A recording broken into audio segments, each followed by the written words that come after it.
پاکستان اور پاکستان سے باہر بسنے والے دوستوں کو، چھوٹوں بڑوں کو، سب کو سلام۔ آج ہم ذکر کریں گے پاکستان افغانستان کے تعلقات کا کہ مزید پستی کی طرف جاری ہیں۔ بڑی کشیدگی ہے، بڑی تلخی ہے، اور اس کی بنیادی وجہ پاکستان سے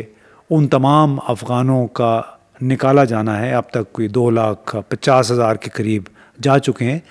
جو گزشتہ 2-3 برسوں کے دوران یہاں آئے تھے۔ ان کے پاس ویزے نہیں تھے، ان کے پاس کوئی پروف آف ریزیڈنس نہیں تھا، کوئی افغان اوریجن سٹیزن کارڈ نہیں تھا، تو اور بغیر ویزے کے یہاں پہ رہ رہے۔ تو ان کو نکالے جانے کے بعد جو کشیدگی پیدا ہوئی ہے، اور جس طرح اس کو رنگ دیا گیا کہ افغان مہاجرین کو زبردستی نکالا جا رہا ہے، تو آج ہم اس پہ کچھ بات کریں گے۔ لیکن اس کے ساتھ ساتھ ایک اور ڈیولپمنٹ ہوئی۔ نئی دلی یعنی بھارتی دارالحکومت سے یہ خبر آئی کہ وہاں پہ موجود افغان سفارت خانہ مستقل طور پہ بند کر دیا گیا، اس کی چابیاں اور اس کے اکاؤنٹ میں کوئی $5-6 لاکھ پڑے ہوئے ہیں، وہ اس وقت بھارتی حکومت کی ملکیت ہیں۔ اب دیکھیے امتداد زمانہ کہ کیسے آسمان کہتے ہیں رنگ بدلتا ہے، آسمان کیسے کہ 2 سال پہلے تک یعنی اگست 2015 تک افغان اور بھارتی حکومتیں ایک دوسرے کو اپنا بہترین دوست کہتے تھے، اسٹریٹجک پارٹنر کہتے تھے، لیکن گزشتہ 2 سال کے دوران وہی افغان سفارت خانہ بالکل تنہائی کا شکار ہوا، اور بنیادی اس کی وجہ یہ تھی کہ افغان حکومت کو بین الاقوامی طور پہ تسلیم نہیں کیا گیا ہے۔ تو کیا اس سے اب یہ خطرہ بھی پیدا ہو گیا کہ پاکستان میں بھی افغان سفارت خانہ بند ہو سکتا ہے، جس انداز میں حالات آگے جا رہے ہیں؟ آج اسی پہ تھوڑا سا فوکس کریں گے کہ ایک طرف تو ہمارے پاکستان کے اندر Imran Khan, P T I اور ان کے رہنماؤں کے خلاف مقدمات کا سلسلہ جاری ہے، اور اس میں آپ نے سنا ہوگا کہ عمر ایوب خان صاحب کے والد یعنی گور ایوب خان صاحب جب فوت ہوئے گزشتہ دنوں، تو عمر ایوب خان ظاہر اپنے والد کے نماز جنازہ کے لیے وہاں پہنچے، ان کے بھائی بھی وہیں پہ موجود تھے۔ اب جناب ان کی وہاں پہ ان کے خلاف ایک FIR درج ہوئی ہے، یعنی ایک انتہائی مضحکہ کا خیز صورتحال ہے اس وقت کہ عمر ایوب خان اور ان کے بھائیوں کے خلاف، بلکہ ان کے بھائیوں کے خلاف یہ FIR درج ہوئی کہ انہوں نے عمر ایوب خان کو، جو کہ انڈر گراؤنڈ ہے، پناہ دی ہوئی تھی یا پناہ دے رکھی ہے۔ تو آپ اندازہ لگائیے کہ اب جنازے بھی محفوظ نہیں رہے ہیں FIRوں سے، اور یہ پاکستان میں شاید کوئی نئی روایات ڈالی جا رہی ہے۔ اسی ماحول میں ہم نے دیکھا کہ افغانستان کے ساتھ تعلقات اس وقت، میں نے اپنی زندگی میں اتنے برے تعلقات دونوں ملکوں کے درمیان نہیں دیکھے تھے۔ بنیادی طور پہ پاکستان کی شکایات تھیں کہ دہشت گردی میں بہت اضافہ ہوا۔ 2023 میں تحریک طالبان پاکستان کے حملوں میں بہت زیادہ اضافہ ہوا۔ گزشتہ 8 سال کے دوران اس سال غیر معمولی تشدد کے واقعات دیکھے گئے، اور خاص طور پہ جو بریک اپ پوائنٹ تھا، جس کو کہتے ہیں کٹ آف یا ریڈ لائن، جب کراس ہوئی، وہ تھا کہ 5-6 ستمبر کی رات TTP نے چترال کے علاقے کلاش وغیرہ میں آ کے کافی ادھم مچایا۔ اس کے نتیجے میں کوئی 12-13 ان میں سے مارے بھی گئے، پھر کئی درجن واپس بھی چلے گئے، اور یہ وہ ریڈ لائن تھی جس کے کراس ہونے کے بعد پاکستان نے مختلف ذرائع سے، نگران وزیر اعظم انوار اللہ کاکڑ نے اپنے ایک خط کے ذریعے، خصوصی ہمارے نمائندے امبیسڈر آصف درانی نے باقاعدہ وہاں جا کے ملاقاتوں میں افغان طالبان کی حکومت پہ یہ باور کرانے کی کوشش کی کہ ہم گزشتہ 2 برسوں کے دوران پاکستان نے ہر ممکن کوشش کی افغان تاجروں کو فیسیلیٹیٹ کرنے کی، یہاں پہ جتنے افغان رہتے ہیں ان کو تحفظ فراہم کرنے کی۔ ایون کسی نے توجہ بھی نہیں دی کہ یہاں پہ بے شمار لوگ بغیر ویزے کے ٹھہرے ہوئے تھے۔ کس ملک میں بغیر ویزے کے کوئی ٹھہر سکتا ہے؟ کیا میں بغیر ویزے کے افغانستان جا سکتا ہوں، وہاں قیام کر سکتا ہوں؟ آپ کو تو یورپی ملکوں میں تو یہ بھی ہوتا ہے کہ اب اگر آپ ویزے سے چند گھنٹے بھی اوپر گزر جائیں آپ کے، تو آپ عملاً بلیک لسٹ بھی ہو سکتے ہیں۔ تو یہ وہ تحفظات تھے کہ ایک طرف اضافہ ہوا تشدد کے واقعات میں، دوسری طرف تحریک طالبان پاکستان یعنی TTP کے خلاف افغانستان کے اندر تمام تر وعدوں کے باوجود کوئی خاطر خواہ کارروائی دیکھنے میں نہیں آئی، جس کے بعد پاکستان کی حکومت کا صبر کا پیمانہ لبریز ہوا، اور پھر ستمبر میں کچھ ایسے فیصلے کیے گئے جو سب کے لیے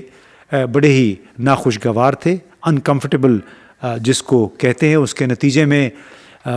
سب سے پہلے تو چوک یادگار پشاور میں وہاں کی جتنی صرافہ مارکیٹ تھی اس کو بند کیا گیا۔ اس کے ذریعے اب ہم سن رہے ہیں کہ کوئی تقریباً 2.5 مہینے کے دوران اب وہاں سے ڈالرز کی، سونے کی سمگلنگ، وہاں سے جو منی لانڈرنگ ہو رہی تھی وہ 70% کمی ہوئی ہے اس کی، کیونکہ وہ اب تقریباً 1.5 مہینہ ہونے کو ہے اور وہ مارکیٹ ابھی بھی بند ہے۔ اور وہاں پہ بہت سارے رجسٹرڈ اور ان رجسٹرڈ افغان تاجر بھی موجود تھے۔ پاکستانی تاجر تو بلا شبہ موجود ہیں، ان کے پارٹنرز کے طور پہ ایسے افغان بھی تھے جو سالہ سال سے یہاں پہ مقیم ہیں، لیکن ایسے بھی تھے جو مقیم ہیں لیکن بغیر دستاویزات کے یہاں پہ کام کر رہے تھے یا یہیں پہ مقیم تھے، اور وہ سرحد آر پار آ جا رہے تھے اپنے سرمایہ کے ساتھ، یعنی ڈالرز کے ہمراہ۔ اب تمام تر صورتحال چونکہ پاکستان کے لیے جس طرح اضافہ ہوا، ایک طرف ڈالر کے مقابلے میں روپے کا برا حال ہوا، کیونکہ ڈالر یہاں سے سمگل ہو رہے تھے، مکمل طور پہ نہیں لیکن جزوی طور پہ، لیکن بہرحال وہ بہت بڑا اماؤنٹ تھا جس کا براہ راست اثر پاکستان کی کرنسی پہ پڑ رہا تھا۔ اسی طرح افغان ٹرانزٹ ٹریڈ کے تحت جتنا بھی سامان آتا ہے کراچی یا گوادر کی بندرگاہ پہ، اس کا بہت سارا حصہ پاکستان واپس سمگل ہو جاتا ہے۔ تو ان دونوں معاملات پہ پاکستان نے کچھ نئے اقدامات کا اعلان کیا، اس کی وجہ سے افغان تاجر بہت ناراض بھی ہوئے۔ اسی کی وجہ سے غیر ضروری طور پہ آپ کو تو معلوم ہے کہ ہمارے حکام کو جب کہا جاتا ہے کہ اس کا کچھ سد باب کریں تو وہ بغیر نقصان کا اندازہ کیے ہوئے ایسے اقدامات کرتے ہیں کہ جس سے دونوں ملکوں کے تعلقات لامحالہ خراب ہوتے ہیں۔ یعنی جب ستمبر کے مہینے میں نئی اقدامات کیے گئے ٹرانزٹ ریٹ کے حوالے سے، نئی پابندیاں لگائی گئی، تو اس وقت سے کچھ عرصہ پہلے تک کوئی 3,500 کے قریب کنٹینرز رکے ہوئے تھے۔ اب ظاہر ہے اس کا بڑا نقصان ہوتا ہے افغان تاجروں کا، اس میں پاکستان کے بھی بہت سارے تاجر شامل ہیں، ان کے پارٹنرز ہیں، کیونکہ تقریباً آدھے سے زیادہ سامان پاکستان واپس آ جاتے ہیں، کبھی پاکستان سے نکلتا ہی نہیں ہے، اور کاغذات میں وہ ٹرک جو ہے کنٹینر وہ سرحد کراس کر جاتا ہے، لیکن دراصل وہ پاکستان کی سرزمین سے اس طرف جاتا ہی نہیں ہے۔ تو بہت ساری خرابیاں ہیں نظام کی بھی، ہمارے اپنے لوگوں کی بھی، جس کی وجہ سے نقصان پاکستان کی معیشت کا ہوتا ہے۔ یعنی ٹرانزٹ ٹریڈ کے تحت سامان آتا ہے، اس پہ ٹیکس وغیرہ کوئی نہیں لگتا، وہ سامان پاکستان کے اندر ہی بک جاتا ہے، ظاہر ہے اس پہ کمائی ہوتی ہے، جو بھی تاجر اس کو امپورٹ کر رہے ہیں اس پہ ٹیکس کوئی نہیں ادا کرتے یہ لوگ، کیونکہ یہ ایسی مارکیٹوں میں سامان خرچ، بلکہ اسلام آباد تک یہ سامان پہنچ جاتا ہے، شاید اس پہ کوئی جنرل سیلز ٹیکس وغیرہ لگ جاتا ہو، لیکن امپورٹ ڈیوٹی اس پہ کوئی نہیں ہوتی، تو ان کو بڑی وہ چیزیں نسبتاً سستی پڑ جاتی ہیں۔ تو ظاہر ہے اس کا بھی سد باب کرنا تھا پاکستان کی حکومت کو۔ اب ہوا یہ کہ تاثر جب سے افغان ان رجسٹرڈ افغانوں کی وطن واپسی کی ڈیڈ لائن ختم ہوئی اور 1 نومبر سے ان کی واپسی کا سلسلہ شروع ہوا، تو پاکستان کے اندر، پاکستان سے باہر، افغانستان کے اندر کئی افغانوں نے یہ تاثر دینے کی کوشش کی کہ افغان مہاجرین کو نکالا جا رہا ہے۔ تو اس حوالے سے افغان حکومت کے وزیر اعظم مولا ثنا خند، عباس تنگزئی ان کے نائب وزیر خارجہ ہیں، اور بہت سارے لوگوں نے جو کہ ٹویٹر پہ بھی بیٹھے ہوئے تھے، یعنی ایکس پہ، تو انہوں نے یہ تاثر دیا کہ ان مہاجرین کو بھی نکالا جا رہا ہے جو یہاں پہ طویل عرصے سے مقیم ہیں۔ یہ تاثر کہ افغانوں کو لوٹا جا رہا ہے وطن واپسی کے نام پہ، پھر رشوتیں مانگی جا رہی ہیں، پولیس والے بدعنوانی میں ملوث ہیں، نئے ویزے کے لیے بھاری معاوضہ ڈالرز میں وصول کیا جا رہا ہے، بلکہ بہت سارے میں نے ٹویٹر پہ دیکھا، ایک امریکی دانشور ہیں، انہوں نے بھی یہ لکھا کہ جی کسی سے $830 مانگے جا رہے ہیں، ان کو کریڈٹ کارڈ کے ذریعے پیمنٹ کرنی ہے۔ بھئی اگر آپ نے لیٹ ویزا فیس جمع کرنی ہے تو آپ ڈالرز ہی میں دیں گے، یعنی جو لوگ اگر 6 مہینے سے جنہوں نے ویزا ایکسٹینڈ نہیں کروایا، 1 سال ہو گیا جن کو، وہ ان کو ویزے اور ویزا فیس ڈالر میں ہوتی ہے۔ تو اس پہ ایسی، اور یہ کہ اتنے کتنے کیسز ہوئے ہیں،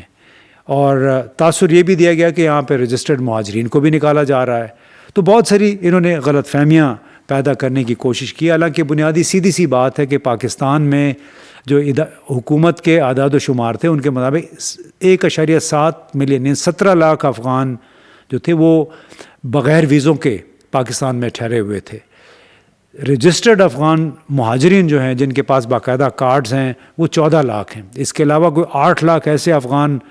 ہیں جن کے پاس افغان سٹیزن کارڈ ایشو ہوا ہے اقوام متحدہ اور حکومت پاکستان کی مشاورت کے ساتھ. تو یعنی اتنا کوئی آسان کام نہیں ہے. یعنی 22 لاکھ افغان وہ ہیں جن کے یہاں پہ قیام کی مدت میں حال ہی میں 6 مہینے کا اضافہ بھی کیا گیا ہے. لیکن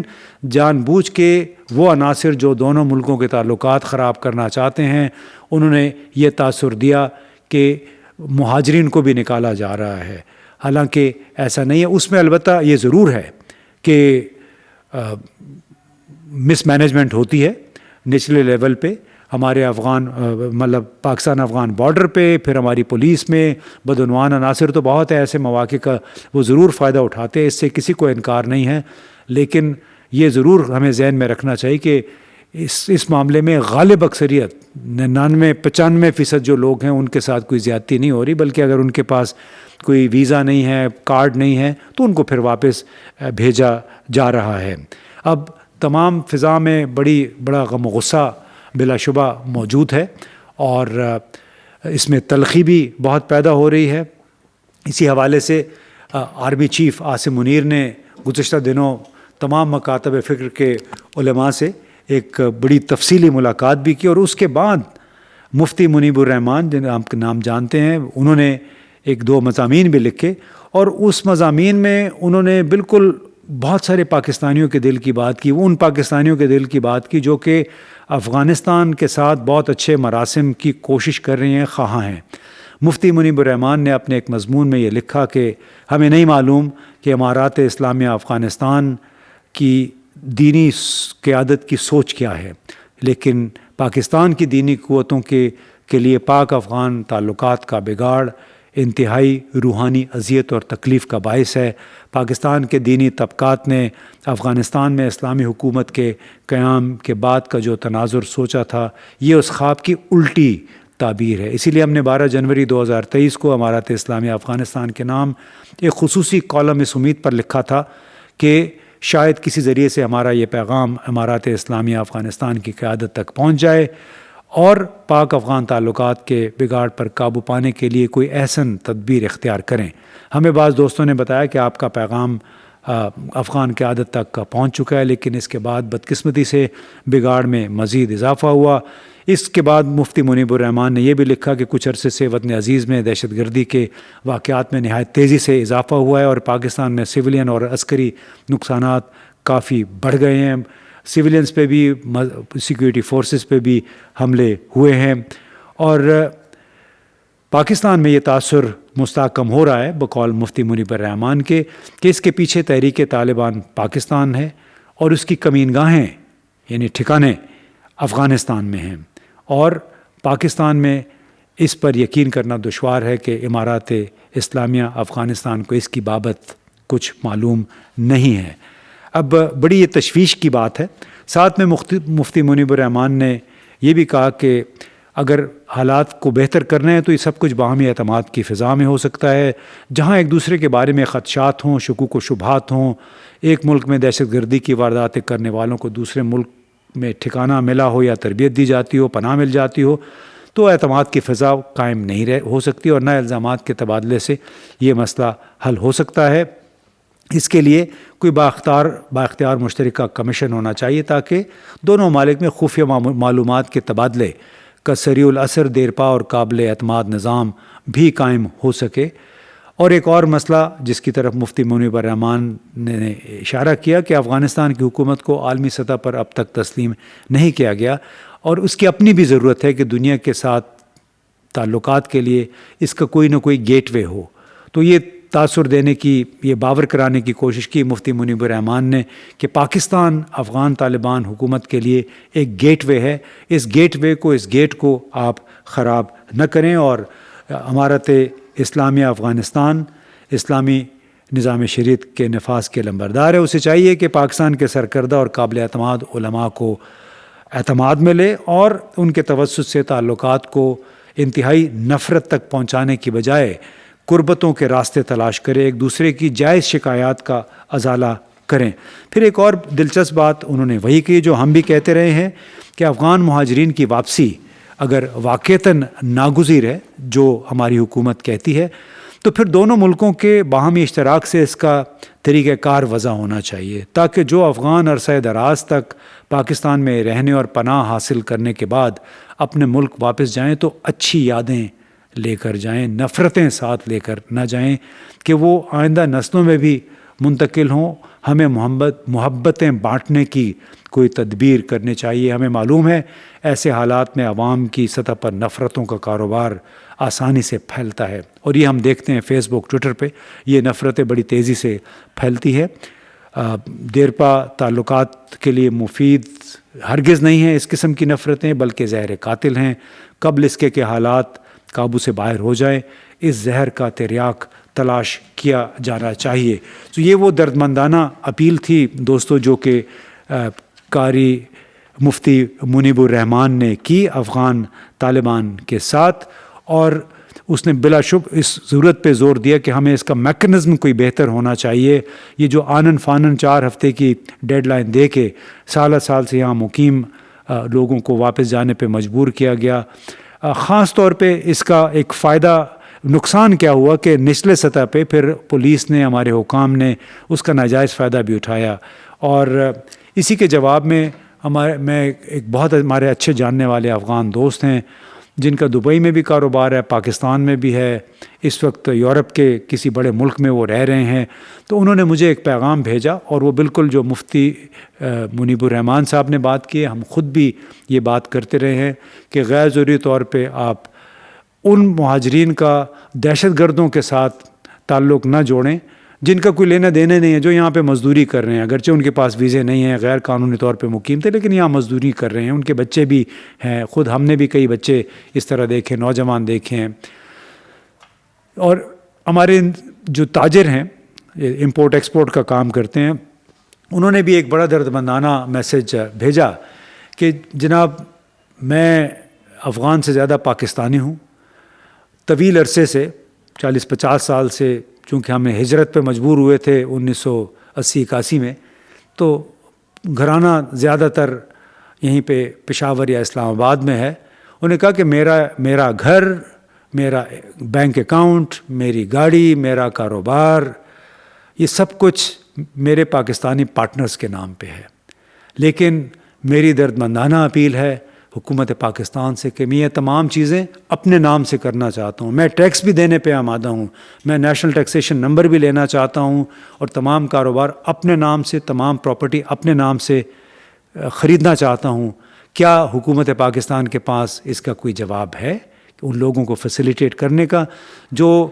بالکل دلی طور پہ پاکستان سے محبت کرتے ہیں, چاہے وہ افغان ہیں چاہے کسی اور ملک سے, اور پاکستان ہی میں رہنے کو ترجیح دیتے ہیں تاکہ وہ اپنی زندگی خوش و خرم اور کامیاب کاروبار کر سکیں. یہ حکومت پاکستان کے لیے ایک بہت بڑا سوال ہے. بہت بہت شکریہ.